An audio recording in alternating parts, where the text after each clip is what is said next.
Good morning, class. I am so sorry for being late again. I was just practicing my mathematical equations in the library using hieroglyphics.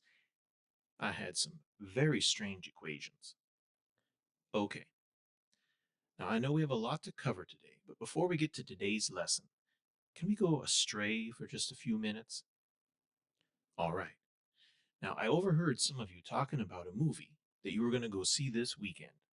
It reminded me a couple weeks back when I was rummaging through my DVD collection and found this movie, Braveheart, the 1995 action-packed historical epic about 13th century Scottish freedom fighter named William Wallace, played by Australian actor Mel Gibson.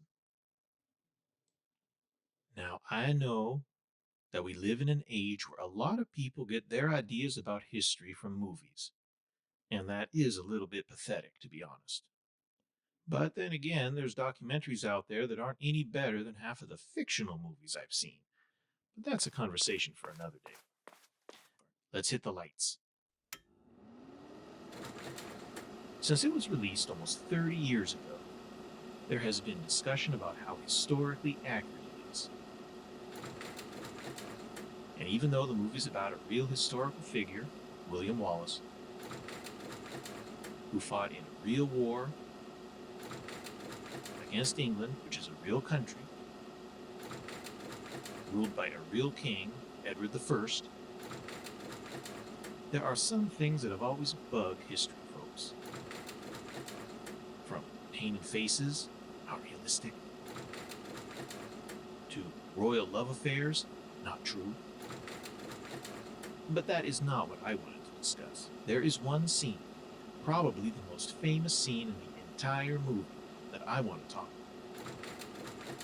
It is the scene where William Wallace gives to his army a rousing speech before the Battle of Stirling Bridge. The speech is famous in cinema history, and we know that it's a fun scene to watch. But how does the speech itself hold up, historically speaking? Now first, let's check out the speech. And just so you know, there are references for this video in the description and more information on our website.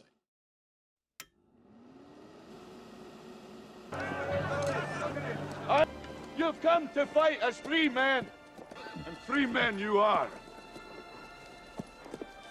Fight and you may die. Run and you'll live. At least a while. And dying in your beds many years from now. Would you be willing to trade all the days from this day to that for one chance, just one chance, to come back here and tell our enemies that they may take our lives, but they'll never take our freedom! Wahoo!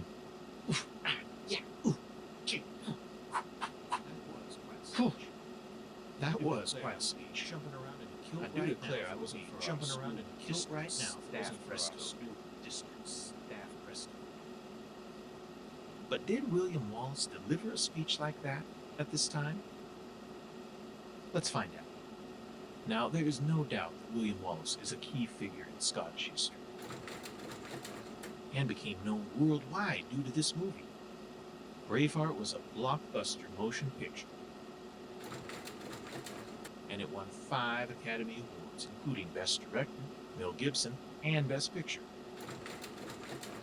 Historical documents about William Wallace are a little bit harder to come by.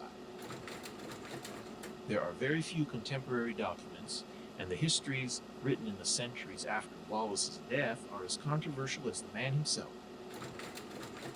However, let's see if we can put together enough evidence to decide whether or not this famous speech could have existed. There are just a couple of documents created during William Wallace's lifetime for historians to gather information about him from. The first document is the so-called Lubeck letter. It was written to the Hanseatic League in 1297, right after the Scottish victory against the English at Stirling Bridge, the battle where Wallace gave his rousing speech. The Hanseatic League was a trade network and defensive alliance of German cities on the North and Baltic Seas. In the letter, William Wallace and Andrew Murray, the other leader of the armies of Scotland, expressed eagerness to set up direct trade relations with the German city-states. Andrew de Murray and William Wallace, leaders of the Army of the Kingdom of Scotland, and the community of the same kingdom, to their worthy, discreet, and beloved friends, the mayors and communes of Lubeck and Hamburg, greeting and increasing always of sincere friendship. We ask you that you make it proclaimed amongst your merchants that they can have secure access to all ports of the Kingdom of Scotland with their merchandise, since the Kingdom of Scotland, thanks be to God, has by arms been recovered from the power of the English. Farewell. Given at Haddington in Scotland on the 11th day of October, in the year of grace 1297. The second document, written just a few months later, is a charter granting lands to one Alexander by William Wallace Knight, guardian of the Kingdom of Scotland and general of its army, in the name of the illustrious Prince, Lord John Bailey. Now these documents are interesting by themselves, especially as they were written with or by William Wallace himself. But they're not really helpful in our quest to determine if Wallace gave a rousing speech at Stirling Bridge or not.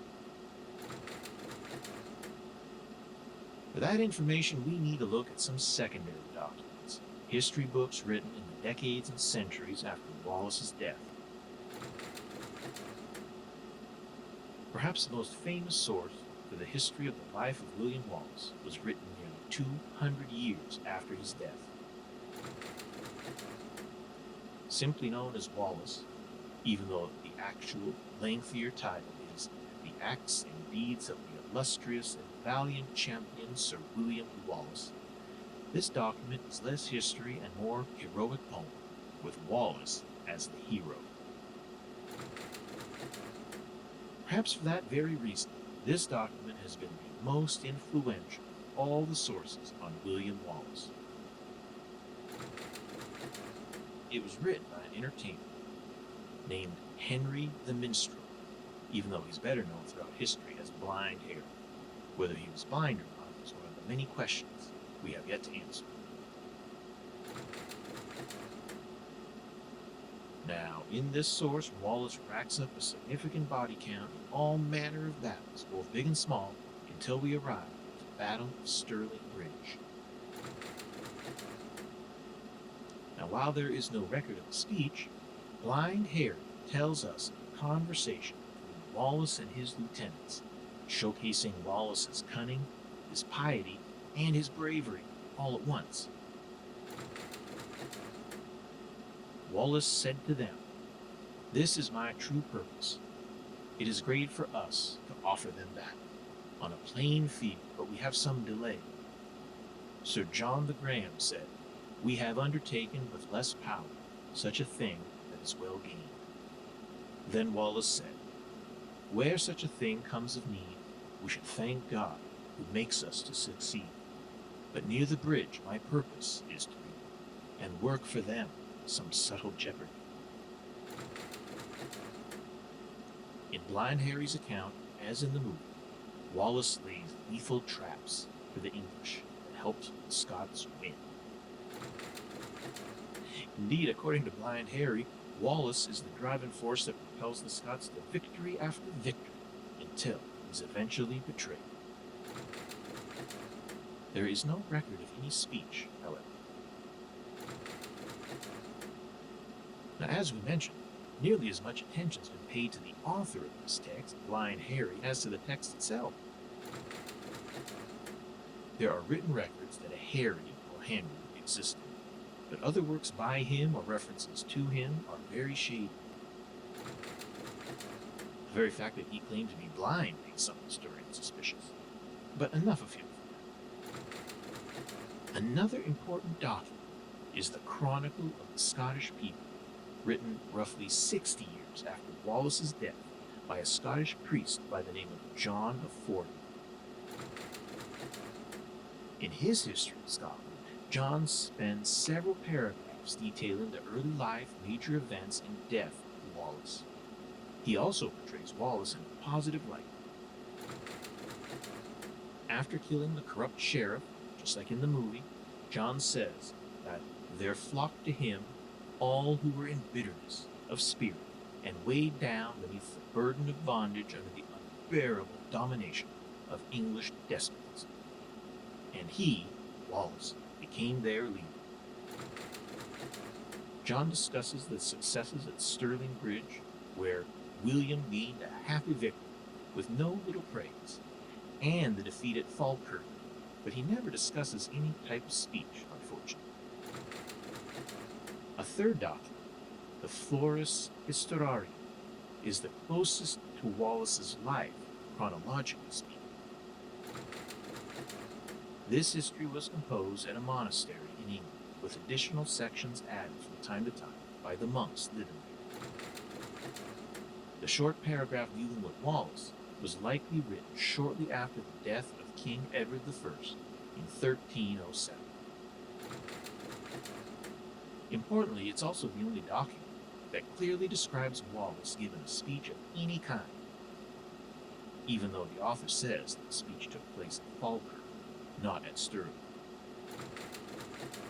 However, despite all these details and all the information that might be helpful, the document is still dubious. The monks wrote, when Wallace had collected an army of Scots in the Battle of Falkirk against the King of England, and had seen that he could not resist the powerful army of the king, said to the Scots, behold, I have brought you into a ring. Now carol and dance as well as you can. And so fled himself from the battle, leaving his people to be slain by the sword. Behold, I have brought to you into the ring. Now carol and dance as well as you can. That is not exactly the type of rousing speech that would make a good hero, or a good movie for that matter. Behold, I have brought you into the ring. Now carol and dance as well as you can.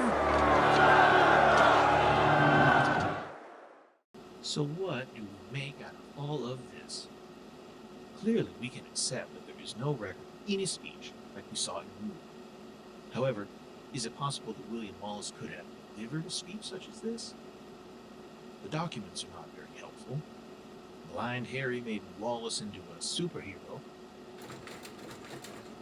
whereas the monks writing Florus Historiarum make him into a coward, or worse. Nearly all future historians, poets, and movie screenwriters have relied on these documents simply because there's nothing much else to go by. Everything else, from fanciful speeches, love affairs, secret meetings, and convenient coincidences, essentially have to be created to serve an agenda or to help the drama by filling in the gaps. William Wallace's deeds, partially real and partially imagined, have repeatedly mattered most when people needed such a heroic figure to believe in. From Scottish revolts to present-day independence movements, the memory of William Wallace will not go away, even if the history itself is so sketchy. As far as the authors go, as long as we are thinking critically about their work and thinking about the context for their own lives, we can't judge them too harshly. In the 1869 edition of Blind Harry's Wallace, John Jameson, a historian and fellow of the Royal Society of Edinburgh, offered a thoughtful opinion in the foreword about how we judge Blind Harry and really all historians or documents that we use. I will not pretend to exculpate Henry from the charge of credulity. Far more, however, has been said as to his ignorance than can be well supported. We have no other standard of the measure of his knowledge than his own word, and this there is every reason to think much disfigured by unavoidable corruption. But even judging from this, we have sufficient evidence from the early years that he must have diligently used all the means of information which were properly within his reach. Now, even though there's no information in his speech, the three sources have interesting perspectives on William Wallace's final days. In his detailed history of Scotland, John of Fordun shared a story of Wallace's betrayal and execution. Blind Harry shares almost no details of Wallace's torture and execution. The English monks, writing just a few years again after the event, can barely hide their glee. First of all, he was led through the streets of London, dragged at the tail of a horse, and dragged to a very high gallows, made on purpose just for him, where he was hanged with a halter, then taken down half dead, after which his body was vivisected in the most cruel and tortuous manner, and after he had expired, his body was divided into 4 quarters, and his head fixed on a stake and sent on London Bridge. But his 4 quarters, thus divided, were sent to the 4 quarters of Scotland. A most cruel, but amply deserved death. Yikes! So, this case, the movie, which does show Wallace's grisly end, and was actually less grisly and dramatic than the historical record suggests. Mind blown. Now, let's wrap this up by going back to Blind Harry. The author does share conversations between Wallace and church officials on the eve of his execution. Despite the pressure by the clerk and bishops to confess his wrongs, Wallace says, "Thy feeble words shall not smite my conscience. Comfort I have of the way that I should go. I grant some Englishmen I slew. In my quarrel I think not half enough. I began no war, but fought to win what is ours. To God and man the truth is known." Now, it might not be as dramatic as the speech from the movie, but even if there is some truth to this story from Blind Harry and the information from John of Gordon, then Braveheart's speech is certainly true to the personality and memory, if not the documented history, of William Wallace. Okay, we aren't going to have any time for our lesson now. Quickly, let's open our textbooks and... Please excuse the interruption. All students should proceed to the auditorium for today's assembly, the awkward yearbook photo competition.